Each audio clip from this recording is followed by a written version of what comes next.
খাদ্য বশীকরণ মন্ত্র। যে কোনো খাদ্য দিয়ে আপনি আপনার প্রেমিক বা প্রেমিকাকে যে কাউকে বশীকরণ করতে পারবেন এক মুহূর্তে। জি হ্যাঁ, এক মুহূর্তে এটা করতে পারবেন। যে কোনো ধরনের খাদ্য, সেটা পানীয় হতে পারে, চকলেট হতে পারে, লজেন হতে পারে, মানে এক কথায় খাদ্য, যেটা খাবার বস্তু। যেটা খাবার বস্তু সেটা দিয়েই আপনি বশীকরণ করতে পারবেন। দেশ ও প্রবাস থেকে কালো জাদু তন্ত্রমন্ত্র এসকে চ্যানেলটি এই মুহূর্তে যারা দেখছেন সকলকে জানাই আন্তরিক প্রীতি ও শুভেচ্ছা।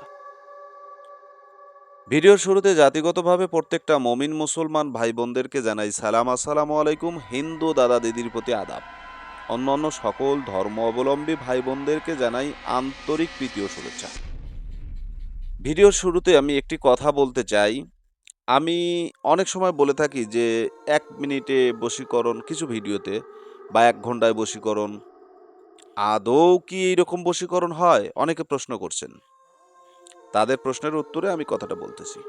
আমি ভিডিওতে আপনাদেরকে সুস্পষ্ট করে বলে দিয়েছিলাম যে 1 ঘন্টায় বশীকরণ, 1 মিনিটে বশীকরণ, বা 10 মিনিটে বশীকরণ, আধা ঘন্টায় বশীকরণ, এগুলো হচ্ছে সম্মোহনের মতো, হিপনোটাইজের মতো। মানুষকে কালো জাদু, ব্ল্যাক ম্যাজিক করে, কালো জাদু করে মানুষকে কিছুটা সময়ের জন্য নিজের নিয়ন্ত্রণে রাখা। সেটা কতগুলো স্থায়ী হয়, কিছুগুলো স্থায়ী হয় না। ওই মোহটা অল্প কিছু টাইমের পর আবার কেটে যায়। ঠিক আছে? তো এই জিনিসটা যারা না বুঝতে পারছেন তাদের উদ্দেশ্যে বলি। 1 মিনিটে 1 ঘন্টায় বশীকরণ, আপনার প্রয়োগটা শেষ হয়ে যাবে। সেই মানুষটা মুহূর্তের ভিতরে আপনার মোহে পড়ে যাবে। এটা হচ্ছে সম্মোহন, হিপনোটাইজ, যেটা সাইকোলজি ডাক্তার যারা আছে তারা এটাকে ব্যবহার করে। মানুষকে মুহূর্তের ভিতরে কনফিউজ করে ফেলে, মানে এমনভাবে মানুষকে নিয়ন্ত্রণ করে, তার ব্রেন, মস্তিষ্ক সব কিছু তার অতীতকে মনে করে, অতীত জীবনের কথা বলে, এবং সে বর্তমানে যা বলতেছে তার সেটা স্মরণে থাকে না কিন্তু। তো যাই হোক, আপনাদেরকে আমি কুফুরি কালাম কালো জাদুর কিতাব থেকে আজকে আপনাদেরকে যে মন্ত্রটা আমি দিচ্ছি, এটা হচ্ছে খাদ্য বশীকরণ একটা মন্ত্র। দোহাই আল্লাহ, দোহাই আলী, দোহাই চণ্ডী, দোহাই কালী। মন্ত্রটার স্টাইল দেখছেন? করিলাম আমাদের মন হরণ, করিলাম অমুকের 7 জনম, আমারে ভজনা করিয়া অমুক। এই যে অমুক, এই অমুকের জায়গাতে আপনি যাকে বশ করবেন তার নাম বলবেন। প্রথমে বলবেন অমুকের কন্যা অমুক, অর্থাৎ যে মেয়েকে আপনি বশ করবেন তার মায়ের নাম আগে বলবেন, তারপরে মেয়ের নাম বলবেন। অথবা ছেলেকে বশ করবেন, অমুকের ছেলে অমুক, অর্থাৎ ছেলের পিতার নাম বলে বলবেন তার ছেলে অমুক। ঠিক আছে? আর আপনি যদি কাউকে কাজটা করে দিতে চান তাহলে এভাবে বলবেন, অমুকের কন্যা অমুক, অমুকের ছেলে অমুকের সাথে হোক। ঠিক আছে? এরকমভাবে বলবেন। এখন আসেন, মন্ত্রটা শোনেন। দোহাই আল্লাহ, দোহাই আলী, দোহাই চণ্ডী, দোহাই কালী। করিলাম আমাদের মন হরণ, করিলাম অমুকের 7 জনম, আমারে ভজনা করিয়া অমুক যেথায় যায়, কালীর কাল্লা কাটে পরে আল্লাহর দোহাই। এটা হচ্ছে মন্ত্র। তো এই কিতাবের আমার কাছে আরো কিছু মন্ত্র আছে। এই দোহাই আল্লাহ, দোহাই আলী, এই মন্ত্রর সনদে আমি 7টা মন্ত্র রেখেছি। 7টা মন্ত্র সেম টু সেম, সামান্য 1 লাইন 2 লাইন করে ভিন্ন, তাছাড়া পুরো মন্ত্রর সনদটা এক। তো এই মন্ত্র দিয়ে আপনারা যে কোনোভাবে যে কোনো মানুষকে যদি এক গ্লাস পানিও পান করাতে পারেন, সে ব্যক্তি কিন্তু আপনার বশ হয়ে যাবে। তবে এগুলো হচ্ছে গুরুমুখী মন্ত্র।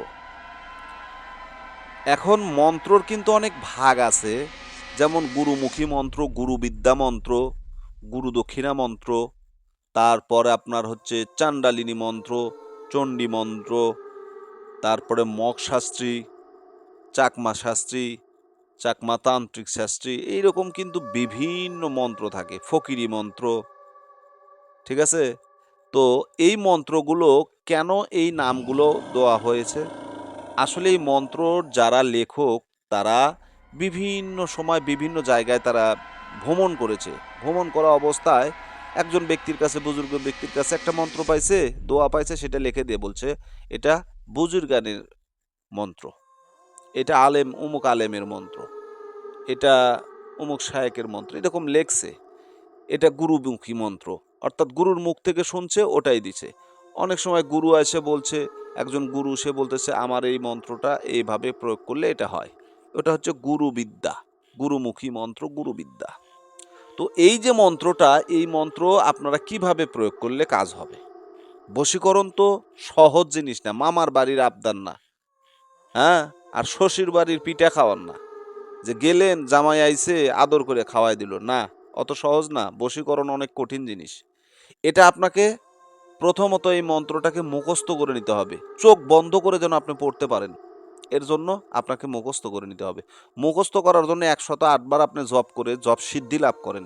3 রাস্তা মোড়ে বসে থেকে এই মন্ত্রকে জপ সিদ্ধি করে নেবেন, অথবা তে পথে, অথবা আপনার খোলা আসমান ময়দানে বসে থেকে এই মন্ত্রটাকে জপ সিদ্ধি করে নেবেন। এরপরে আপনি কি করবেন? যে কোনো খাদ্য দ্রব্য নিয়া সেটার উপরে আপনি 51 বার, সাধারণ ব্যক্তি যারা তারা 101 বার পড়বেন।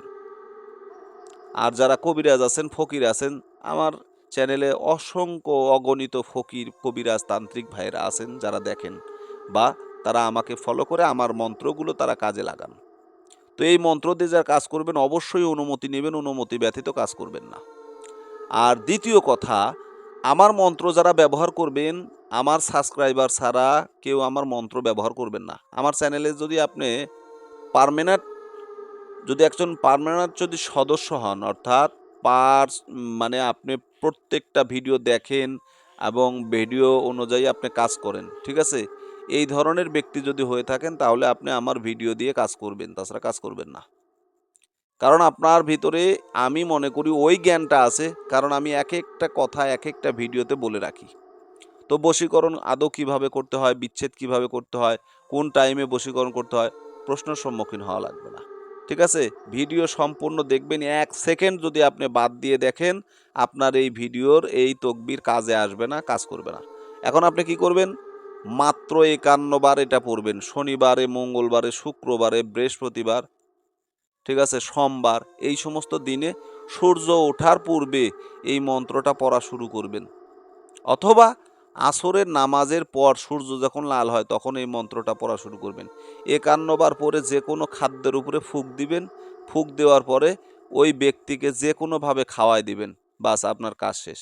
সে আপনার জন্য পাগল হয়ে যাবে, অস্থির হয়ে যাবে। এই ভালোবাসা সহজে কেউ নষ্ট করতে পারবে না। অনেক কঠিন একটা মন্ত্র এটা, অনেক কঠিন একটা মন্ত্র আপনাদেরকে দিলাম। খারাপ কাজে কেউ ব্যবহার করবেন না, খারাপ কাজে ব্যবহার করলে আপনার কোনো প্রকার কাজ হবে না। ভালো থাকুন, সুস্থ থাকুন। চ্যানেলে নতুন হলে চ্যানেলটা সাবস্ক্রাইব করবেন। আজকের মতো এখানেই বিদায় নিলাম। আল্লাহ হাফেজ।